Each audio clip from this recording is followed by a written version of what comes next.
It is the 29th day of October 2020. Good afternoon to you wherever you are, and welcome to Pan-African Television News. My name is Abban, and let's take a look at our headlines for today's bulletin. Now, on our local front today, Akufo-Addo can't boast of development despite excessive borrowing, Sami Jemfi says. Also coming up, past military leaders did better with economy, Sami Jemfi says. Coming up in business, John Jinapor takes a swipe at Finance Minister over budget for next year. Also coming up in international, Israeli security forces arrest Palestinian journalist in high raid. Now these and many other stories coming up shortly. Do stay with us. We'll be right back.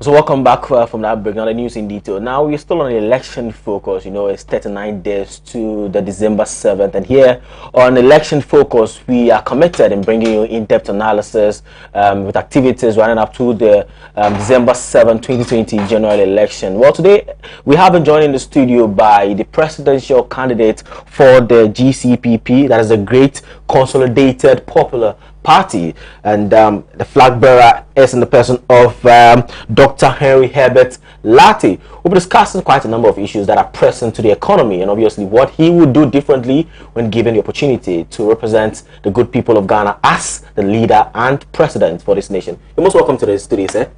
Thank you. How is it? How are you doing, sir? I'm very well, and I'm happy to be here. Right, thank you very much. So we're going to premise our conversation around 3 points. We'll be looking at health, we'll be looking at the financial sector, and we'll look at education. But first of all, your background and what you do vis-a-vis your political aspiration. What level of experience do you bring to the table as a presidential material? Well, I come with a lot of experience, especially the financial side. I was a financial advisor in the UK. Okay. I advise on tax planning ideas, pensions, mortgages, and home loans, and all those sort of things. Coming back home, I set up a business to export organic produce to Europe. Right. So I'm very good when it comes to exports as well. And we need exports for Ghana to survive. Sure. We can't keep importing, we have to export. And having helped a lot of farmers, outgrowers, to grow organic produce for the market, and my company happens to be the largest exporters of organic papaya. Okay. I can mirror what I've done with the farmers throughout the country to make sure that our farmers earn more money and Ghana earns more revenue. Now, earlier on in your submission, you made mention of the fact that you have a very strong financial background. Now, this will mirror us into our next question that we have to do with the financial sector cleanup. Now, the governing New Patriotic Party thought otherwise that the remedy in solving the financial deficit in our country or in our economy is by collapsing some, financial institutions, and obviously, consolidating some institutions as well. And obviously, some minority political parties are against that. I do not know the position of your political party that has to do with the Ghana Consolidated Popular Party. I don't know the position of your political party. Now, first of all, tell us, would you have done same if you were in government by, collapsing some of these, institutions just to make way for some specific institutions to as it were, thrive? Or better still, you would cushion the institutions like how some other political parties and as CSOs have said, to inject capital funds into it to be able to cushion this institution? What would you have done differently? Well, for what I gather, the government put some money into the previous government put some money to help the situation, and it wasn't done. So there's a stark reality that if you don't tidy up the place up, the banks are going to go down. I remember years ago the banks that folded because they didn't have enough money to pay their customers. And we didn't want to get to a situation where people have put their money in the account and the money was not properly being taken care of. So I will support what the government did to a point, because you have to clean. Support what the government patriotic party does? Absolutely, you have to clean the system. You have to make sure those who are holding the deposits do not go bankrupt. You close them down, then they tied it up. Nobody has lost their money. But in this case, it affected quite a number of depositors' funds. It could have been worse. A bank crisis is a huge crisis that we shouldn't have. And if that wasn't done, this COVID that came in would have been a mess, real mess. They did it on time, and before the COVID came in. It's unpalatable, it's not good, but it's better to save people's money than keep pumping money into a system where nothing was being properly sorted out. So you would have done same if you were similar, president? Not same, but similar. What they've done could have done similar. What you don't want to do is collapse businesses. We won't collapse businesses, but what they've done was a good thing to do. I don't think they did collapse. They did to make sure that the companies that were not performing well are sorted out. They were taken to what is the word?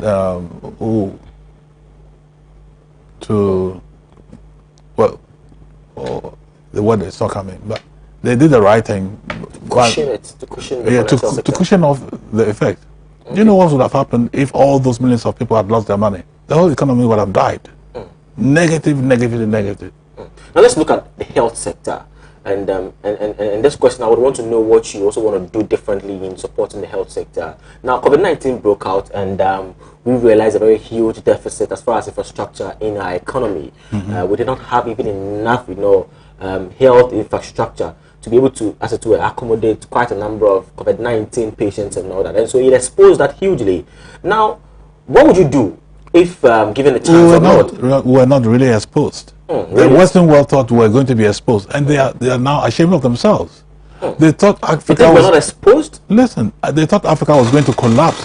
It was going to hit us in between. Look at what's happened to America. But in the case of Ghana, you listen to what is happening to America.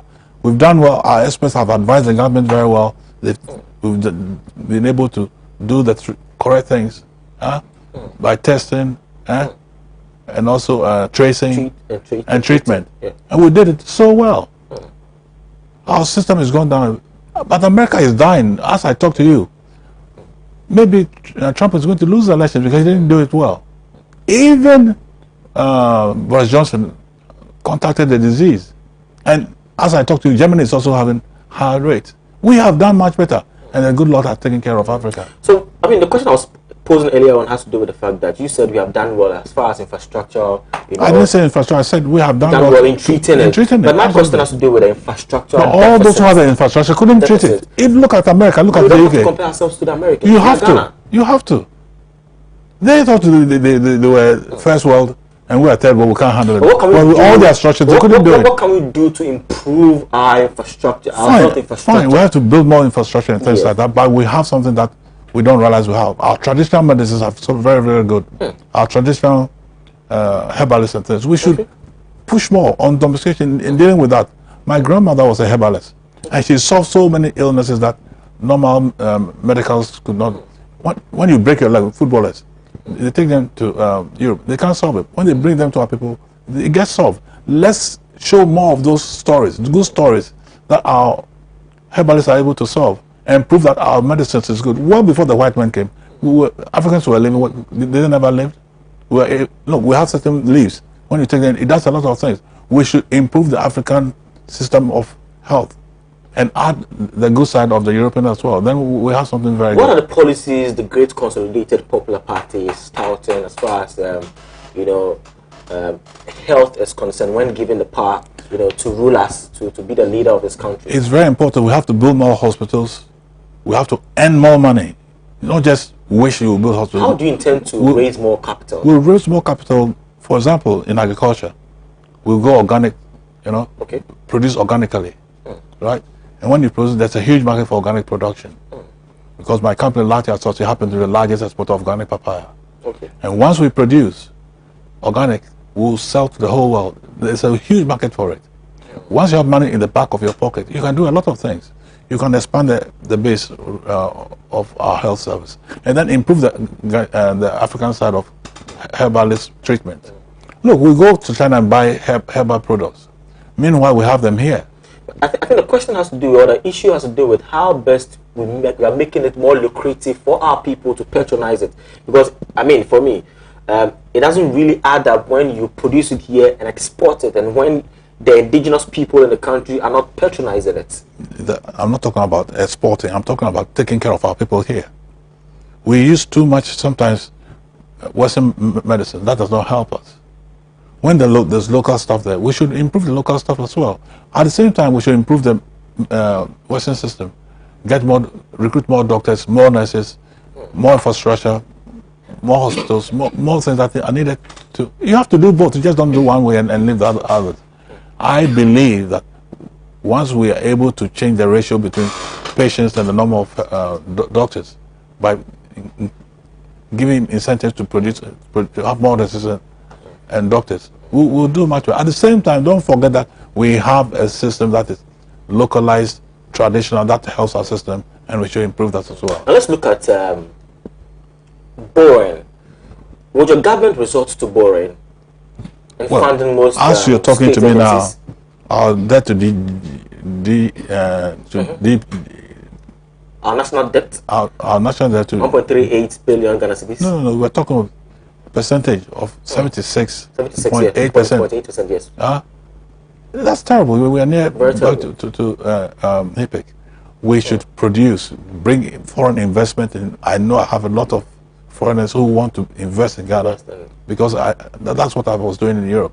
And once you bring them to partner to produce things, for example, to produce solar cutting-edge industries, also into agriculture and to produce agricultural produce, adding value to it, we will make trillions of dollars in Ghana.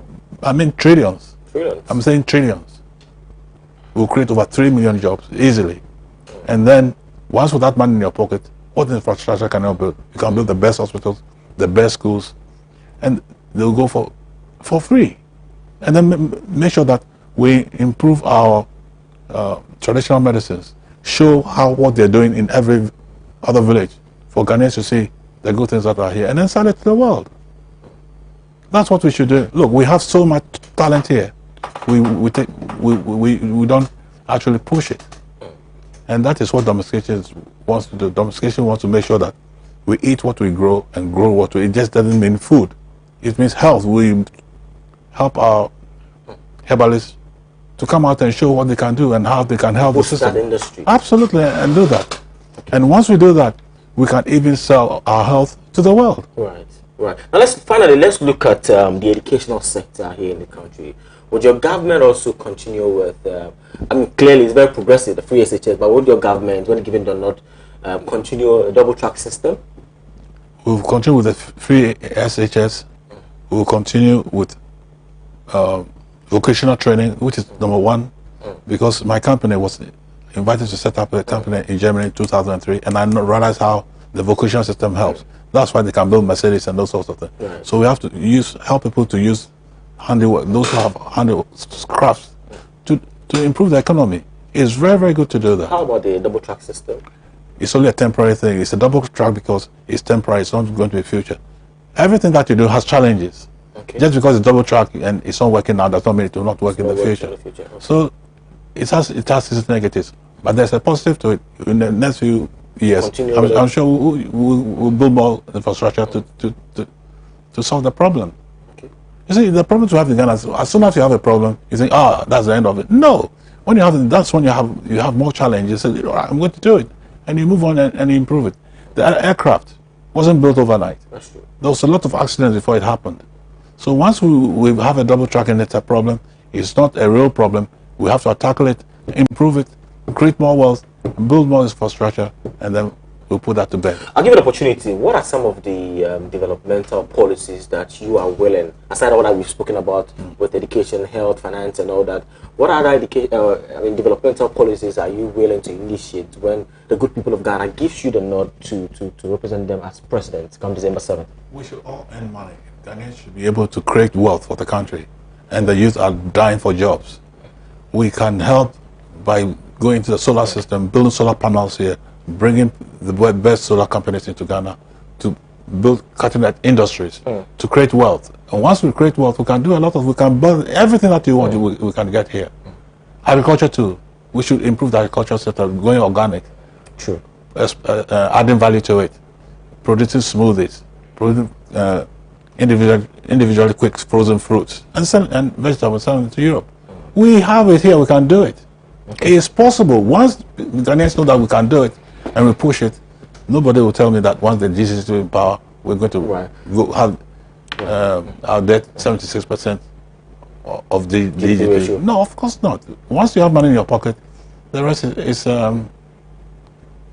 history. Now the MPP is saying 4 more for Nana. The NDC is also saying rescue mission. What is the GCPP also saying? We are saying we need to create wealth. We need to give jobs.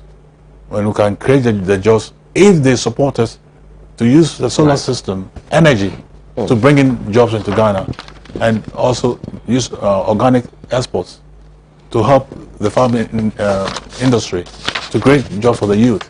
And then we'll be able to say, Yaba Fraya Tampa in the local language. The final words to the good people of Ghana. Good people of Ghana. Ghana needs us. We should help ourselves, eat what you grow and grow what you eat, and vote us into power. Ghana, why you paying so? Ghana, why you paying so? Yes. As simple as that. That's right. Let's help ourselves in agriculture, in energy, to build the economy for a better future, for a richer Ghana.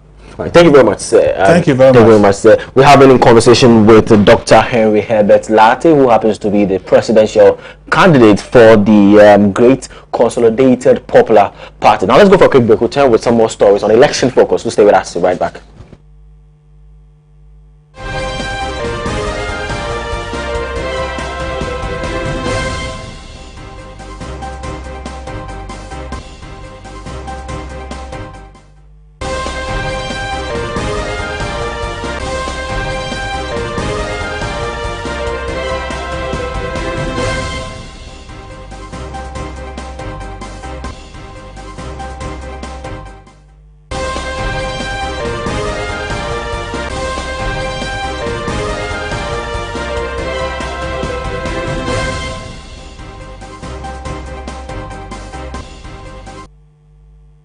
Right, so still on election focus. Now, the communication director of the National Democratic Congress, Sami Jemfi, has opined that Akufo-Addo-led MPP administration cannot boast of any developmental project despite excessive borrowing.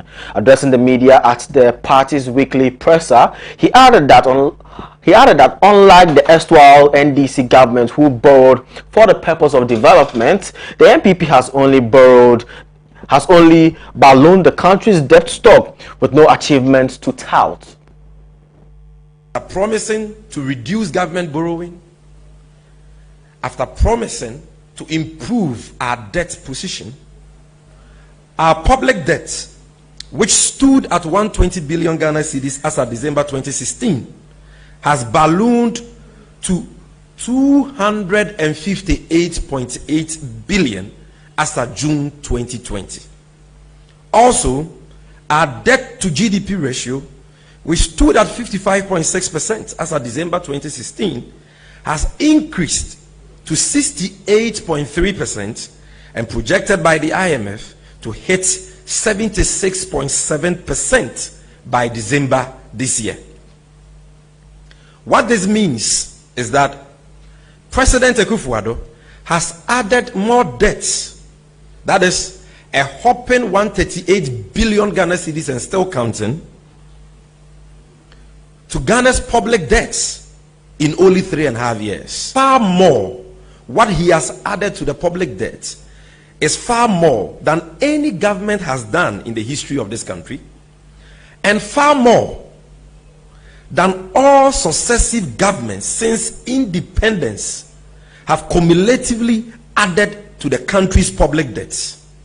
So there is no gainsaying the fact that our current debt position, that is our debt to GDP ratio of 76.7%, is highly unsustainable and exceeds the acceptable debt threshold. Indeed, our current debt position is worse than where we were. I repeat for emphasis. Indeed, our current debt position is worse than where we were when we joined the HIPIC debt relief program in the year 2001, at which time our debt to GDP ratio stood at 61%. As a matter of fact, our debt position this year is the worst ever in the history of our fourth Republican democracy. This has resulted in a situation where over 90% of our domestic revenue is spent on debt servicing. After we service our debts, very little revenue is left, and government has to borrow for compensation. Government has to borrow to pay workers. Government has to borrow for goods and services, and government has to borrow for capital expenditure. That is how bad our economic situation is presently. So bad is our current debt position that our finance minister, Ken Uforiata, at a virtual plenary session of the Development Committee of the World Bank and International Monetary Fund last Friday, just this last Friday, pleaded for debt forgiveness for the country. It is important at this stage to make the point that the attempt by the failed Akufo-Addo government to blame our ever worsening debt position on COVID-19 is untenable and laughable, to say the least. This is because our public debt was already increasing at an alarming rate and had reached unsustainable levels with a debt to GDP ratio of 63%, even before we were hit by the coronavirus pandemic in March 2020. So even before March 2020, when COVID-19 struck, debt to GDP was hovering around 63%. We had already crossed the acceptable threshold. Meanwhile, the communication director of the opposition National Democratic Congress has asserted that Ghana's economy in the past military regime performed better than it is now under the new patriotic party administration. Addressing the media at the party's 15th weekly press briefing, he described the current state of Ghana's economy as the worst since independence. Even the military leaders we have had, like a Champo and Kutuka and a FIFA, did far better than what President Akufo-Addo has done with the economy. Because they did not have 3 oil fields. They did not have the level of cocoa production that was bequeathed to President Akufo-Addo in 2017. That's annual cocoa production of almost 1 million tons. They didn't have a Ghana Infrastructural Investment Fund, and we will come to all that. They didn't have all these things that President Akufo-Addo had when he took office in January 2017. And yet, look at our debt position. Look at the state of the economy today. So it's become evident that all the NPP's talk about being better managers of the economy were lies calculated for votes and nothing more. The NPP faced when they came to power is not an economic crisis, but rather it is a credibility crisis. It is an integrity crisis. And it is a trust crisis. They are too dishonest to acknowledge the massive economic legacy the Mahama administration handed over to them, and they are too incompetent that they have mismanaged, dissipated, and totally destroyed the strong economy we bequeathed to them on 7 January 2017.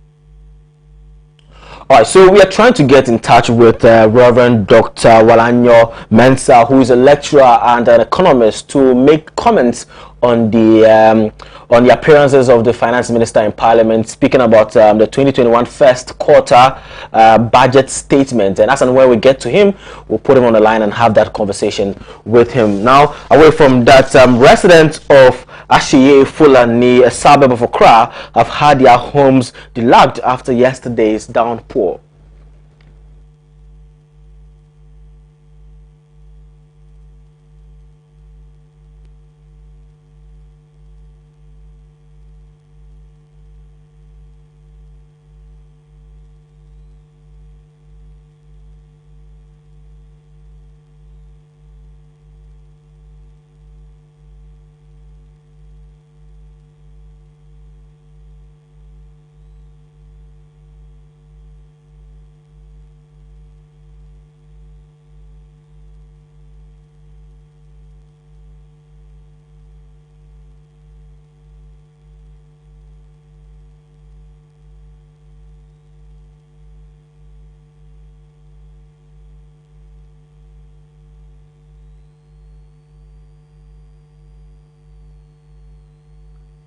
Suburb of Accra have expressed their dissatisfaction over construction work on their roads after last night's rain left them riddled with potholes. According to them, materials used for constructions were washed off after the downpour.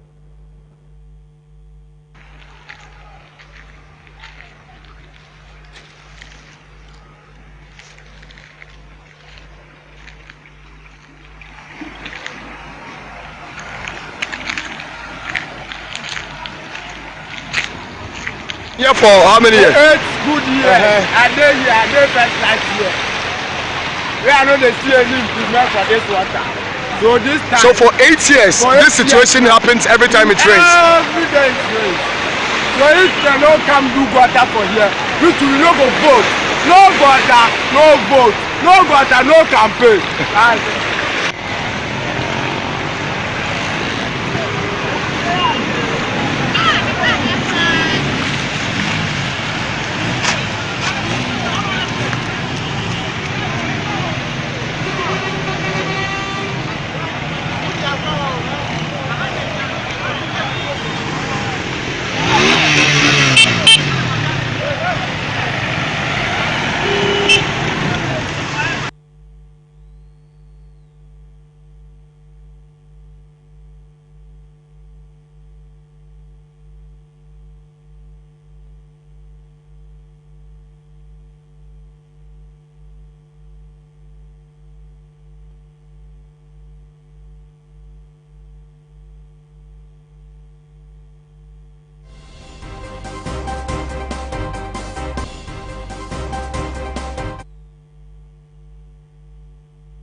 Still on our local front, now some drivers and motorists at Atomic Junction in Accra have eulogized Pan-African Television for bringing to the light the defect on the overhead that endangers their lives. They were also grateful to agencies whose timely interventions contributed to fixing the exceedingly worrying canker. Our reporter Derek Boche went back to the spot and filed this report.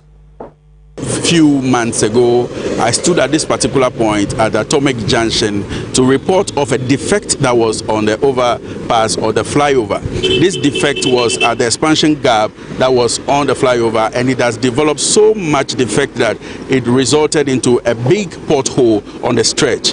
There were accidents all over the place. People we spoke to that time complained about accidents occurring every week here at Atomic Junction. The good news is that as I stand here today, this particular defect has been fixed. Authorities Ghana Highways Authority and the Abban rules were here about a week ago, and this particular defect has been totally fixed, and that has allowed vehicles to smoothly use this stretch of the road now. We'll speak to some drivers and motorists, we'll speak to some people that do business around here, and their excitement about this particular correction that has been done, or fixing of this particular defect, is massive, and they were also grateful to Pan-African TV for giving it the coverage it deserves, and they are much more grateful that now everything concerning the road on the overpass has been completely fixed, and people can use this stretch devoid of the fear that they have some few months ago. Now the road, the place is fixed, and I would say that I'm very happy because now I will be here without hearing any noise here and that, or even feeling any shock. Because back those days, we'll be here when those trailers are passing, and you feel like, Charlie, the ground is shaking and all that. But now it's smooth, and everybody is feeling good. And I would say a very big thanks to the leaders who made it possible to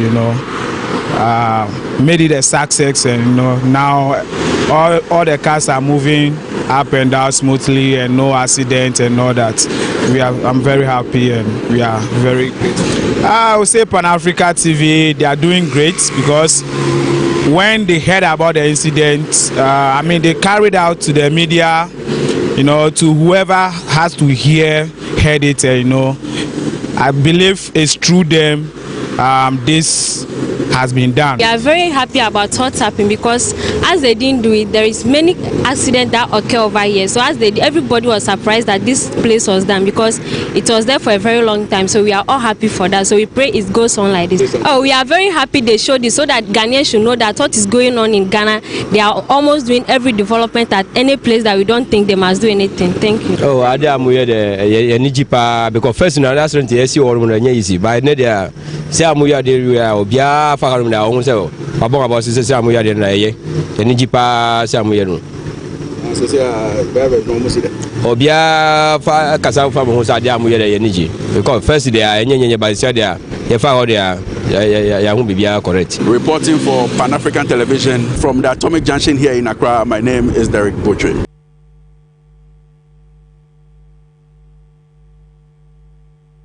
Well, sometimes breast cancer can spread to the brain. This is known as secondary breast cancer in the brain. It also can be called brain metastasis or brain mets. Today on Health, we take a look at secondary breast cancer in the brain. Secondary breast cancer is not the same as having cancer that starts in the brain. The cancer cells that have spread to the brain are breast cancer cells. For most people with secondary breast cancer in the brain, breast cancer has already spread to another part of the body, such as the bones, liver, or lungs. For some people, the brain may be the only area of secondary breast cancer. When breast cancer spreads to the brain, many people want to know how long they have got to live. Secondary breast cancer in the brain can be treated but cannot be cured. As treatments have improved, more and more people are living longer after a diagnosis. Life expectancy is difficult to predict, as each person's case is different and no two cancers are the same. Your specialist can talk to you about how your cancer is likely to progress. You may worry if they cannot give you a clear answer, but it's difficult to accurately predict how each person's illness will respond to treatment. In the days or weeks after a diagnosis of secondary breast cancer, you may feel in turmoil and find it hard to think clearly. Many symptoms of secondary breast cancer are similar to those of other conditions. Some general symptoms that breast cancer may have spread include feeling constantly tired, constant nausea, unexplained weight loss and loss of appetite. Symptoms of secondary breast cancer in the brain include headache, nausea and vomiting, weakness or feeling numb down one side of the body, unsteadiness or loss of balance and coordination, seizures, difficulty with speech, problems with vision, changes in behavior, mood or personality, confusion and memory problems.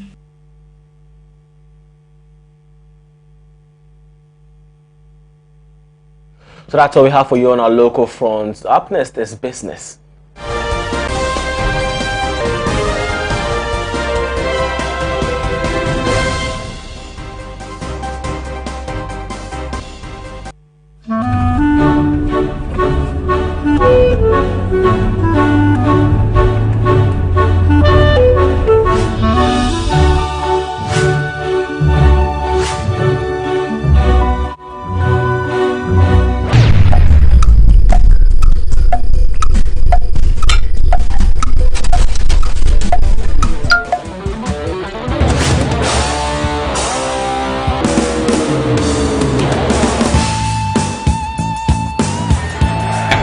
It's incredible!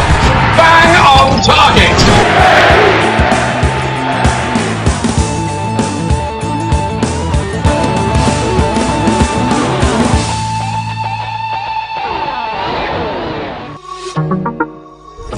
Do you desire to develop a career in media and journalism, beauty and cosmetology, fashion and designing? Then the best institution to help you achieve your desired goals is GH Schools. In our media school, we offer 1-year certificate and 2 years diploma courses in television and film production, journalism and media studies, journalism and media art. In our cosmetology school, we offer 2 years full cosmetology course, 1.5 years beauty therapy course, 1 year beauty specialist course. In the fashion school, our programs include 1 year certificate course in fashion design, 2 years diploma course in fashion design and technology. At GH Schools, industrial attachment is assured. We offer 70% practical training and 30% theory. Our fees are affordable and paid in installments.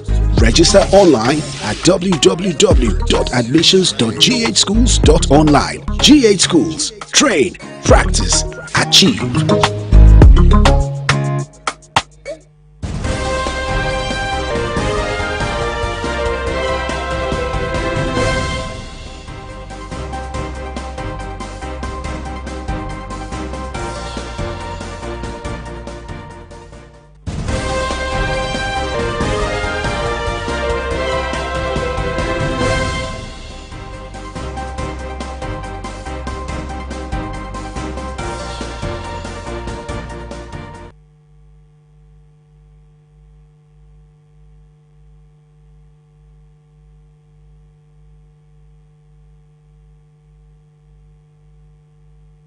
Let's do some business story. Now, Finance Minister Ken Ofori-Atta has requested an amount of 27.4 billion Ghana cedi from government intended towards expenditure for the first quarter of next year.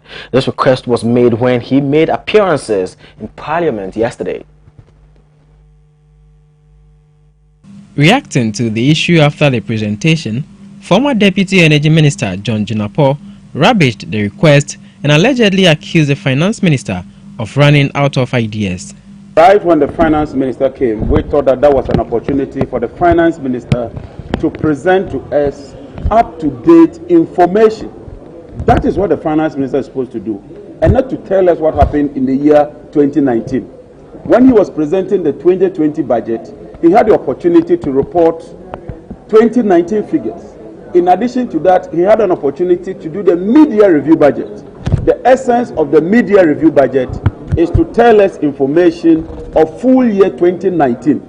He spent the day telling us issues about 2019. You and I are interested in current issues because that is what will inform us. In 2016, when Honorable Secretary came here, he requested for about 10 billion. Today, Mr. Ken Ofori-Atta is requesting for 27 billion.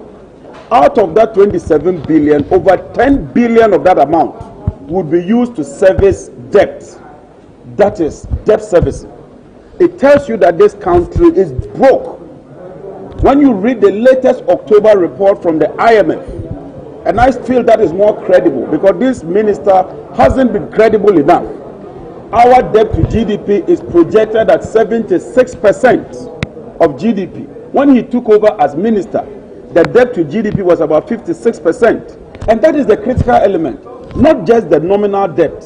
The nominal debt actually is moved up by over 150 billion. But when you increase your debt, you have to increase the base of your GDP so that it can support that debt. It has moved from 57 and is now hitting almost 80%. When a middle income country crosses the 70% mark, it means that you are hugely debt distressed. And so we don't need the IMF to come and tell us that Ghana is epic. By the minister's own track record, Ghana falls within the category of a epic country, and that is a fact. In his budget, the 2020 budget, we are expecting tax revenue of 42 billion, and yet debt servicing alone, when it comes to interest payment and amortization, we are paying 38 billion. What it means is that the whole of Ghana, when the government of Ghana collects our tax revenues, more than 90% of that amount is used to service our debt, even before we pay salaries and other statutory payments. If this country is not broke, if this country is not in a state of comatose, there's no other word that can describe this country. All of us should prepare for difficult times next year, because what the minister is doing, based on the IMF document, is that he's running a deficit of 16%. That is the highest in that report. Even South Africa is not running that deficit. Nigeria is not running that deficit. Everybody is prioritizing and spending on critical areas. But our minister is interested in recurrent expenditure. Ladies and gentlemen, we do know that this minister has run out of ideas. We do know that this government promised so much and yet delivered very little.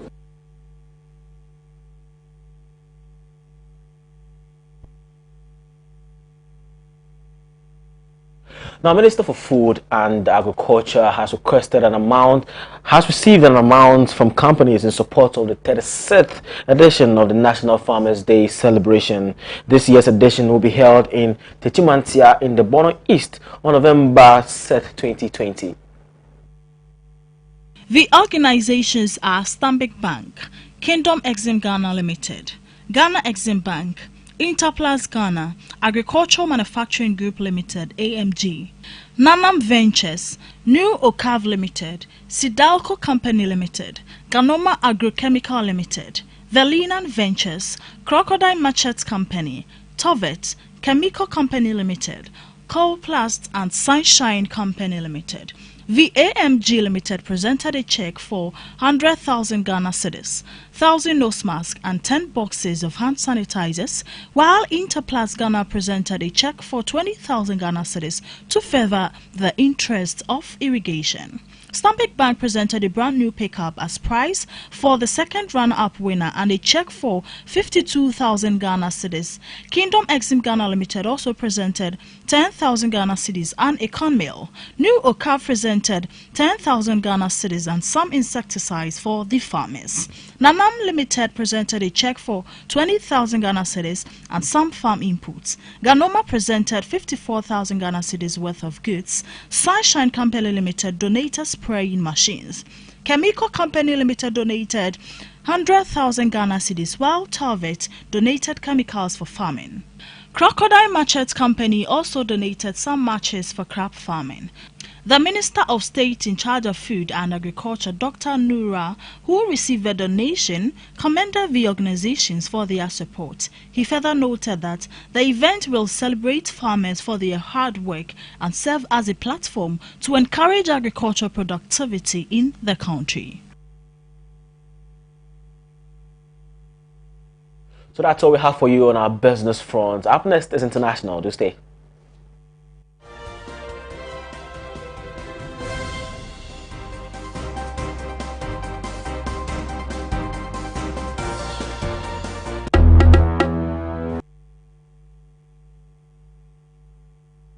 Hello? Oh, see, that sound. Okay, why? Hey, my wife comes to send a message. You office is going to move. Hello? I don't know. Oh, What's happened? It's your child who will be a quiet say what? Besides, one affair, I'm so here too. No, I was not testing messages here. And now, officer, so I'm trying to tell you, man. She says, I mean, so we a guy, Manu, and may young who could look cry. And also wants a family drilling company limited for Kana. What's it name? Family Drilling Company Limited. Ye two borehole, biofuel, biogas, swimming pool, plumbing works in Naso, ye be, Frey 0240 333 111 and now says 0244 144 822. Miampa and net. You want swimming pool, me see. Me want to, will be here. Family drilling, I want to say.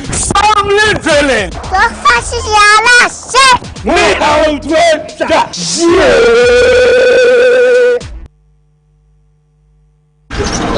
Na jawo ti kan mu de da do bi kurasi wa se wan ti mensi mate mi sis mi sire why na me yikwa na tretre wo o jari malaria din ya chinsa eja kan akoma tu ye so onom dan proke heba mister osisi mbadu se from oyire nso doctor ka chene se o malaria mo ani bi oni pedue mu a so onom dank antima x yare malaria ebe kokora obi wo honom a ne yemi ye ne yanso a so onom dank gastro care heba mister oho beton dank phyto care heba mister koko ebe ye hu adwuma ma wapon waposo won tutu dank extra care heba mister obenya hoden ne watimi anante make afo dank no nyina e de amamo na ebenya dwe nya bi we pharmacy shop ana heba shop also pe dank nura ye be ma obi pacho mo number ye sen 0266593330 enroi oba pemfo oba ma akora nufo ani akora woni mfie du mienu ntime no FDA ahwehwe sa edwedie nkrato mu agya atom se eye.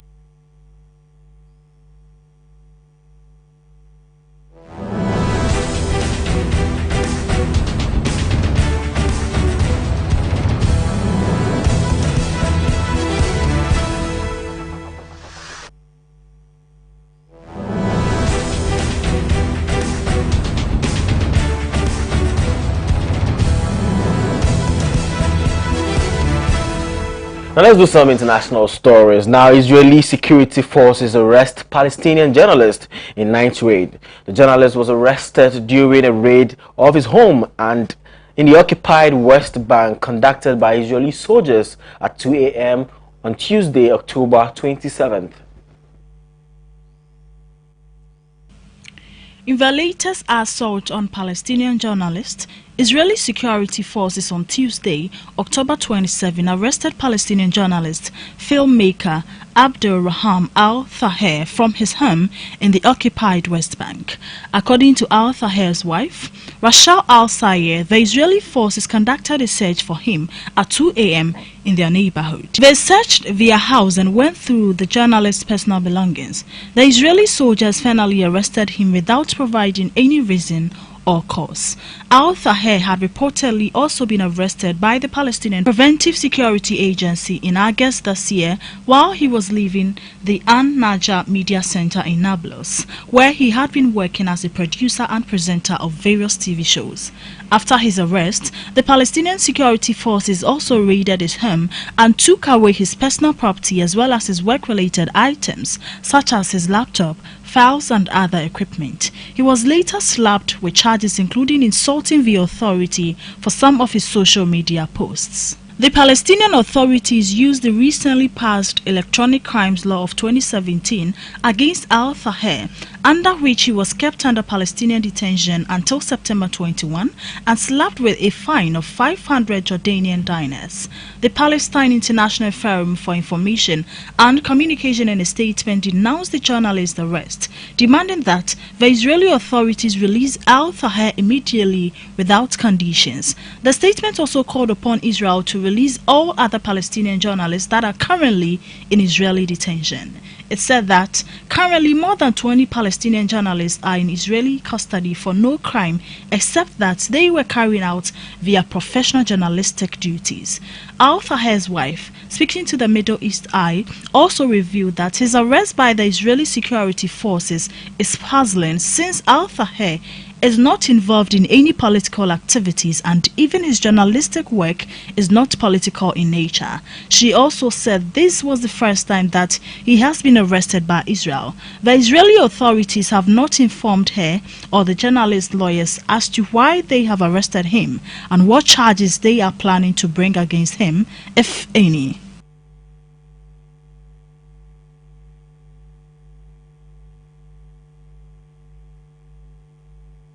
So that's all we have for you on our international front. Up next is sports with Michael Nchibuesiako.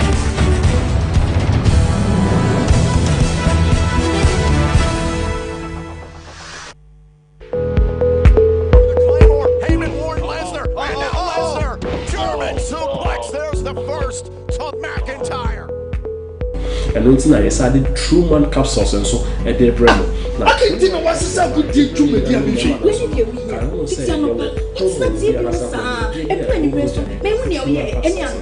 At the account, now you're bear man and a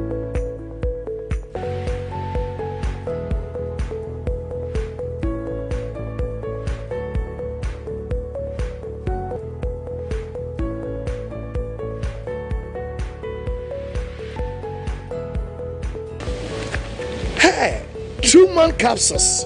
One mama ya bema bion. Truman ye marime drew and mofra woni infedu watchi into me numbi. Sa jadi en krato we FDA for shemu aja tum senhye.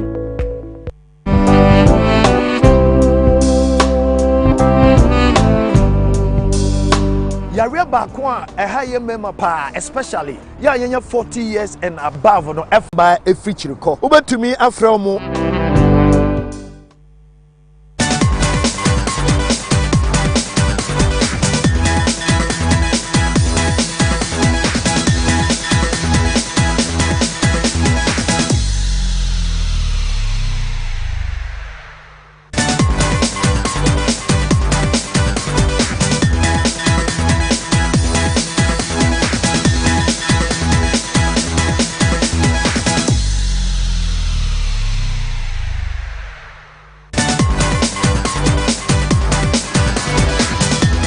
Midday news. My name is Michael Nchibuesiako, and let's start off with some news from the world of football. And the current CAF president, Ahmad has confirmed his participation in next year's elections set for March 2021. The Madagascan revealed that he'll be running for a second term in office in order to finish his unfinished businesses. There is more to this in the following reports. The reigning Confederation of African Football CAF president broke the news on social media as he posted a tweet on his official account that highlighted his accomplishments over the past 4 years and decision to contest. Earlier this week, he received a letter from 46 of CAF's member associations out of the total 54 requesting him to run for a second 4-year term. Ahmad assumed office in 2017 when he ended the 29-year historic reign of Issa Hayatou by obtaining 34 votes. According to reports, Ahmad might face suspension by FIFA due to various allegations of violations of their code of ethics. A foreign media source revealed that FIFA's investigatory chamber discovered violations of code of conduct committed by the CAF president, with the next expected move said to be by FIFA's judicial chamber that may issue their judgment before November. Reports have also revealed that one of the incidents involving Ahmad is a deal with Tactical Steel Company in 2017 that replaced Puma in supplying FIFA with sports equipment after it emerged that the company is being run by a friend of CAF's president's dad.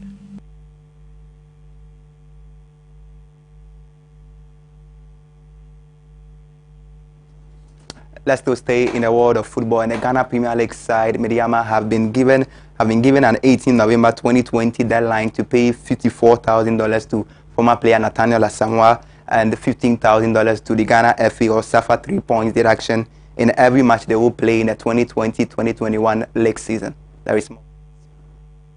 The decision means the Mauve and Yellows will suffer a transfer ban both domestically and internationally for a period of 1 year should they fail to comply with the ruling on or before December 18, 2020.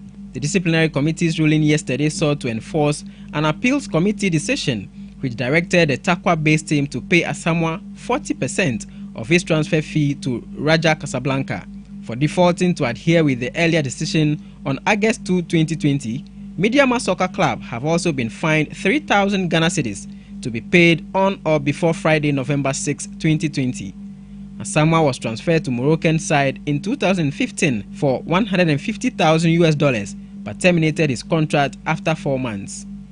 The striker, in his response, also rejected the decision of Mediama to pay $20,000 from the transfer sum to intermediaries Nana Yao Amponsa, Force Law and Practice of FAR Partnerships, now Chief Executive of Asante Kotoko, and Emmanuel E. Mensah, Pinnacle Sports Management.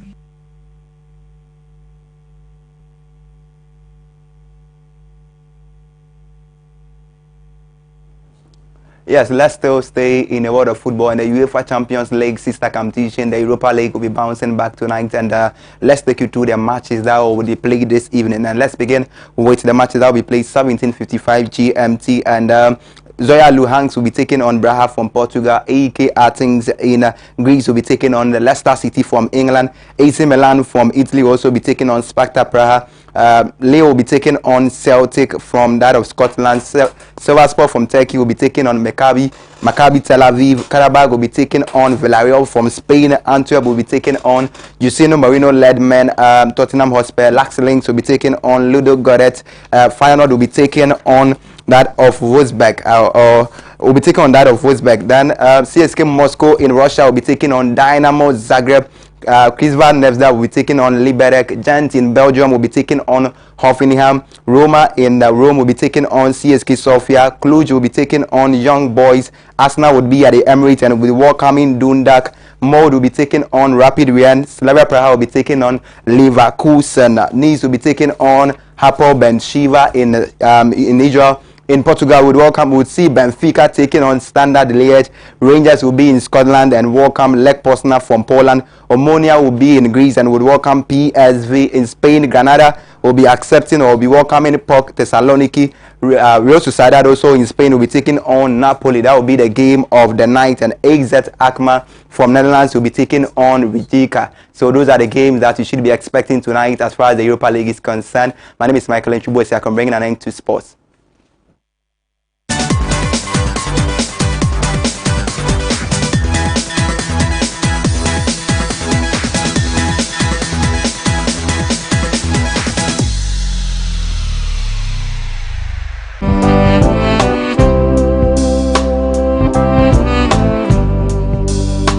Yare baako a ɛha yɛ mema pa especially ya yenya 40 years and above no ɛfa prostate ɛho obetumi nya prostate enlargement anaasta prostatitis sɛ wokɔ yaresabia na ɛka kyɛw sɛ wo PSA level ɛkɔ higher kai na hu sɛ wo prostate no ɛho ya tɔkyema sɛ hu sɛ wokyem ansa na wadwonso wodwonso na emu apai anaso edu anadwo a wota adwonso a ɛna kai na hu sɛ wonya prostate disorder.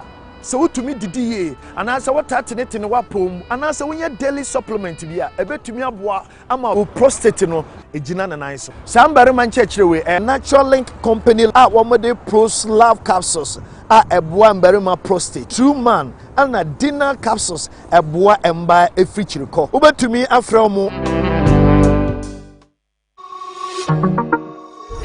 Do you desire to develop a career in media and journalism, beauty and cosmetology, fashion and designing? Then the best institution to help you achieve your desired goals is GH Schools. In our media school, we offer 1-year certificate and 2 years diploma courses in television and film production, journalism and media studies, journalism and media art. In our cosmetology school, we offer 2 years full cosmetology course, 1.5 years beauty therapy course, 1 year beauty specialist course. In the fashion school, our programs include 1 year certificate course in fashion design, 2 years diploma course in fashion design and technology. At GH Schools, industrial attachment is assured. We offer 70% practical training and 30% theory. Our fees are affordable and paid in installments.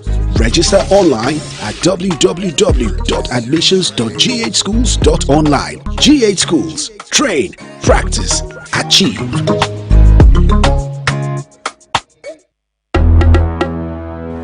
Hello? Oh, Sisiana sound. Okay, wait a minute. Why? My wife comes to send a message. You. You're for something on free. Hello? You know, Kosu. What's happened? It's a child who's will be a quiet say what? I dare say, inside friend of friend, I'm so here too. No, I was not testing messages here. And I office so I'm still like man. She says, I mean, so we a guy man and may young who could look cry. And also wants a family drilling company limited for Kana. What's it then? Family Drilling Company Limited. Ye two borehole, biofuel, biogas, swimming pool, plumbing works in Naso, ye be Frey 0240 333 111 and NASA 0244 144 822. Miampa and no swimming pool me see. Me want to will be here. Family Drilling now. Family Drilling. Me out with that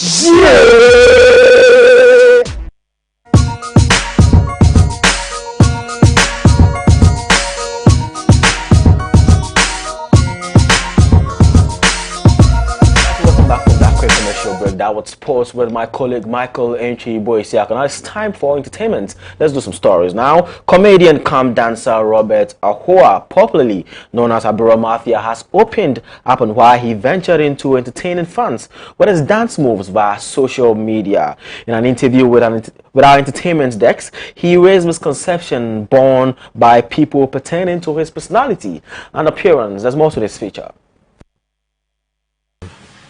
It's just me, you know. I just create anything, and I like wearing ladies' dress. Okay, that's a secret. And me and Kasara, I'm a comedian. I'm a dancer. You know, as at first I was dancing, and you know, Ghana, the dance doesn't move like that, and even they don't support. So, and I came up with my manager, and I came up with this wearing of ladies' dress and dancing with the artist track. That's all. No, comedy is in, like, you know, Ghana we have comedians, you know, Clementos, like we have comedians here, you know. But you know, Ghana, you don't have to be serious.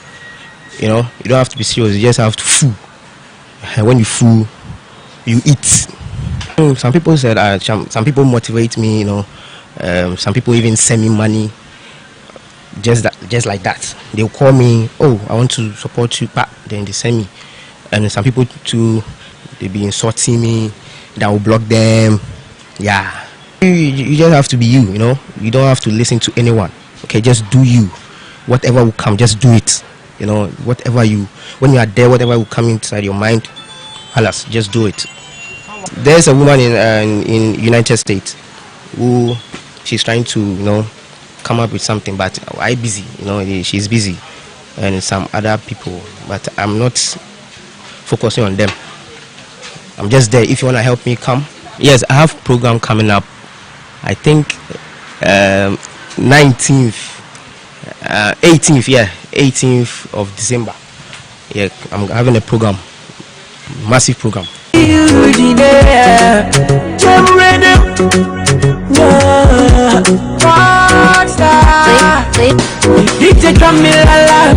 Drop the song, make me dance.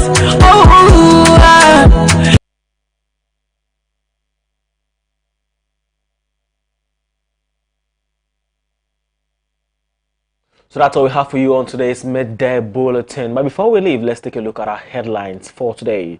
Now, Akufo-Addo can't boast of development despite excessive borrowing, says Sami Genfi. Past military leaders did better with economy, Sami Genfi says. And on the business today, we did John Jinapor takes his wife off as finance ministers over budget for next year. And on international today, we did Israeli security forces arrest Palestinian journalists in 9th raid. So this is how we wrap up on today's Midday Bulletin. Do enjoy the rest of our programs. My name is Ivan Vance. Abban.